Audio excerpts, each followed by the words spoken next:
एहो लाल बिहारी सुनलिया ह कि तू गाना बड़ चिक्कन गबै छहक हो।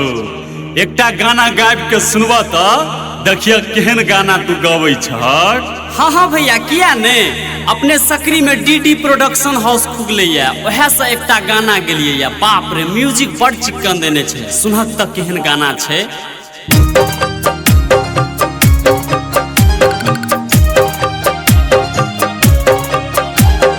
आहा के कन्या हमरा जान मारिए, आहा के कन्या हमरा जान मारिए, घोघ तरसा मुस्कान मारिए। आहा के कन्या हमरा जान मारिए, आहा के कन्या हमरा जान मारिए, घोघ तरसा मुस्कान मारिए। आहा के कन्या हमरा जान मारिए।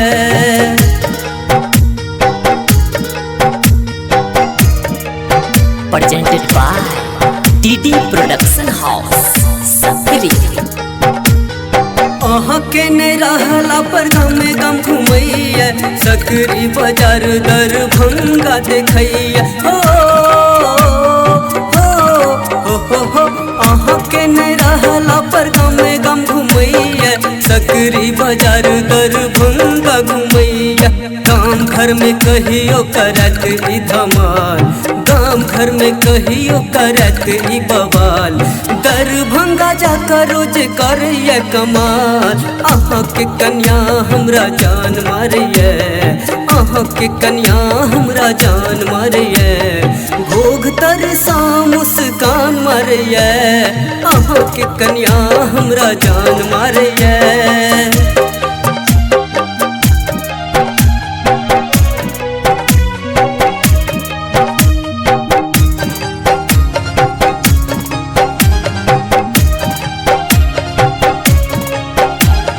गाँव टोला मोहल्ला सब जनैया, जहाँ तहाँ चर्चा एकरे चलैया। हो गाँव टोला मोहल्ला सब जनैया, जहाँ तहाँ चर्चा एकरे चलैया। लाजिक पर्दा हटा के चलिए, लाजिक पर्दा हटा के चलिए, पैरक पायल छन छन बाजिए। आहा के कन्या हमरा जान मारिए, आहा के कन्या हमरा जान मारिए, घोघ तरसा मुस्कान मारिए। आहा के कन्या हमरा जान मारिए।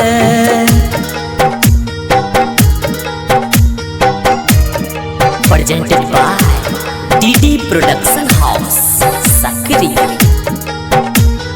नहीरा के बिगड़ल ससुरा बिगाड़िए, नया नया साड़ी उल्टा रोज चमकबैया। हो नहीरा के बिगड़ल ससुरा बिगाड़िए, नया नया साड़ी उल्टा रोज चमकबैया। सास ससुर के उल्टा ताना मारिए, सास ससुर के उल्टा ताना मारिए, लाल बिहारी भैया गाना गबैया।